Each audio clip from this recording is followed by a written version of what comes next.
let me ask another question related to this. All right, they studied bullet fragments from the Kennedy case. From the Kennedy case, JFK. Yeah. But my next question is this: were there any bullet fragments from Connolly that were part of this test? That's question number one. And question number two may not be necessary, but I'll ask it anyway. You guys wanted, if memory serves me correctly, when Connolly passed, to get at. Yes, right. If you could get those additional fragments today and have them analyzed, would that contribute to a slam dunk? Absolutely, it would. It would be even more dispositive, perhaps, than the DNA analysis in the Ramsey case. Why?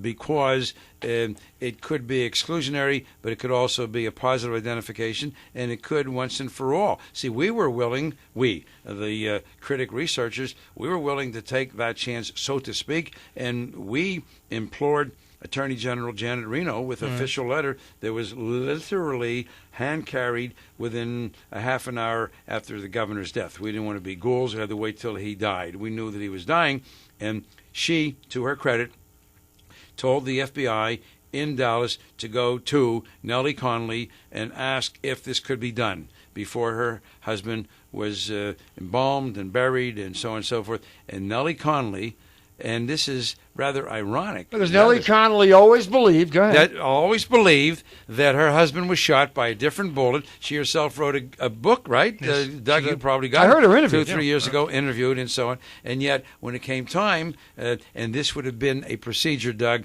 that a skilled plastic surgeon could have performed in a matter of minutes without any real significant intrusion into the body of the governor, to get those couple of fragments from his right wrist and to have allowed those studies to be done. It wasn't done. However, there were other fragments that, to answer your other question, there were other fragments that were taken from John Connolly's wrist when he was operated upon at Parkland Hospital. Audrey Bell, the chief OR nurse, and I talked and interviewed her myself.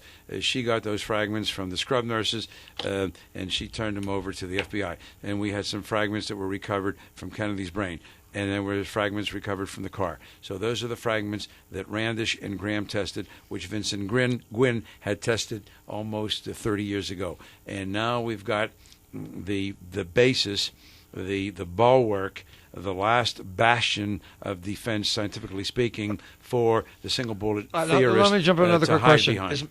I have another. Did Nellie Connolly since passed? She's still alive. She is still alive. Yeah. Okay. I'm sure she is. Yeah, she wrote that book 2-3 years ago, and I'm sure we would have. I remember seeing her on C-SPAN at the time. That's fascinating. Oh man, between this and New Orleans, pal. This is. Told you New Orleans was the nexus of everything. First that damn hurricane, and again, I beat. By the way, let me tell you something else, because you were talking about it, and the news was talking about it too. We had a 2-hour tour. My colleague, Dr. Of New Orleans, yeah.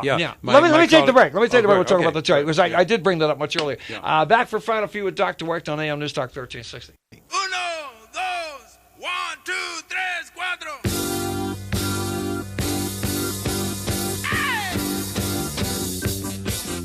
4. The difference, though, if you wait till 2012, then you're up against an incumbent, and if your guy wins, that's right. Why would you want to do that? We're talking about Hillary and as Clinton, we speak, we're just on presidential politics, and as we speak, obviously 2 years, 3 months, we're talking 24 House seats ostensibly changing, depending on what happens with the war. That could change. The Lieberman election and the Murkowski election in Alaska definitely has. Murkowski had nothing to do with it. No, I agree. That's a different story. That's his personality. Totally different. Yeah. All right, let's. So let me tell you. So we had a 2-hour tour. Policeman working there at the coroner's office.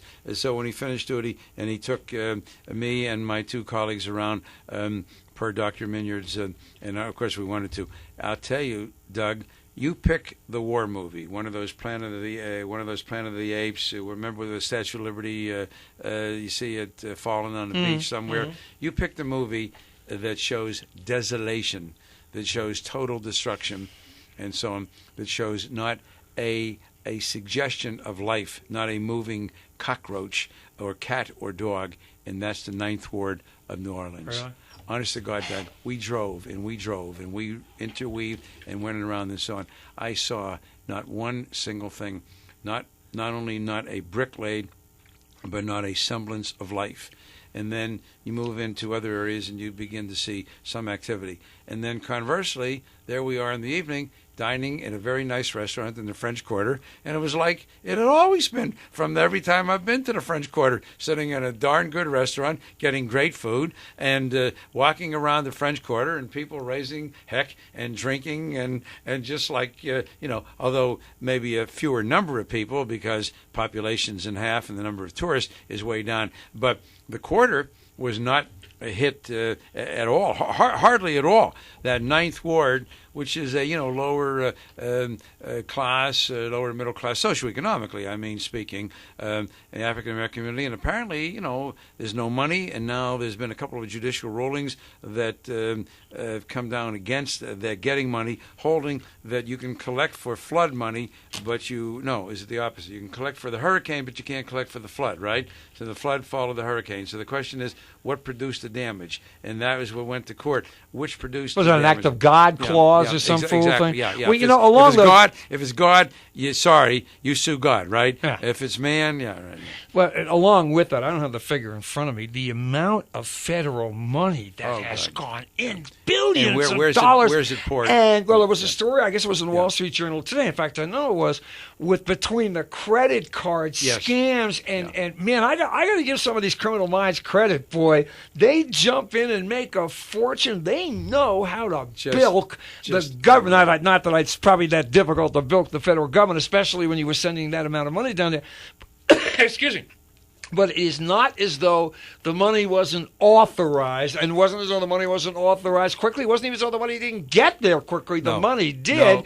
But whenever you get something as big as that and bureaucracy on top of bureaucracy, this stuff is going to happen. And think and stand back. We are such chauvinistic people, Americans. We look at these countries that are devastated, here a tsunami, here a hurricane, here a volcanic eruption, and so on, and then we talk about aid going in, and we see people grabbing bags of grain and sugar and so on, and say we look uncivilized barbarians. This is our country. This is the year 2005. Look the way we handled the dispensing of funds and the giving of aid post-Hurricane Katrina. Nothing to be proud of, right? And I don't say that politically, a Republican, Democrat, the governor's a Democrat, the senator's a Democrat. So I'm not making that as an anti-Bush statement. I'm just saying that it was not handled very well. It was handled horribly. It was handled horribly by all concerned, from the president on down the line. We should be ashamed. And Brown is now out there pointing fingers, the former FEMA guy. By the way, if you're from the state of Connecticut and it's election day, Dr. Wecht, you who are a lifelong Democrat, you have a man named Lamont running as a Democrat. You have a guy named Lou Lipschitz running as a Republican, whatever the man's name is. Who cares? I think it is something like And you have a man named Lieberman running as an independent. I was just seeing that Jack Kemp is going to be campaigning for Lieberman. He says Lieberman. Interesting. Lieberman asked him to campaign, according to Kemp, which I find interesting. How I would vote. So, all right, Mr. Democrat, what do you do? All right. I would try very hard to put his comments about Terry Schiavo out of my mind, and I'd vote for Lieberman. Was Lieberman in favor of it? Oh, Was Lieberman in favor of it? Oh, yeah, he came out. He was with Bill Frist and the Republicans. He was. All right. See, that was his religion got the best of him. All right, but don't forget now, all right? You're not a single-issue guy. There are certain Judeo-Christian guys that go to bed with each other. You're not a single-issue guy. I said I'll put Schiavo out of my mind. And just for the record, as I said earlier, I was telling him off the ADA, which is Americans for Democratic Action, they have these vote ratings. The Conservative Caucus and all these other ones. Lieberman and Hillary were like about 92, 93. She voted for the war, too. So it's not as though there's this closet conservative or conservative in liberal clothing running for the United States Senate. He did not run the kind of campaign. He didn't come on strong enough against Lamont. If that campaign would have gone one or two, you saw it. He had pulled up in the polls. 2 more weeks, and he would have. Well, I got news for you. The more you sold Lamont, the more votes Lieberman would got. Lamont is a lightweight in more ways. Oh yes, Lamont. Exactly. Corliss Lamont's grandnephew. I hadn't thought of Corliss Lamont in years. Multi-millionaire. Doug, thanks for having me. Pleasure as always. We're going to be on. Who are you going to be on with tonight? Do you know yet? No, I got to get the. We'll find out. We'll be watching. Dr. Wecht, pleasure as always. We'll see you in 5 of the Gun Lap Hour, AM News Talk 1360.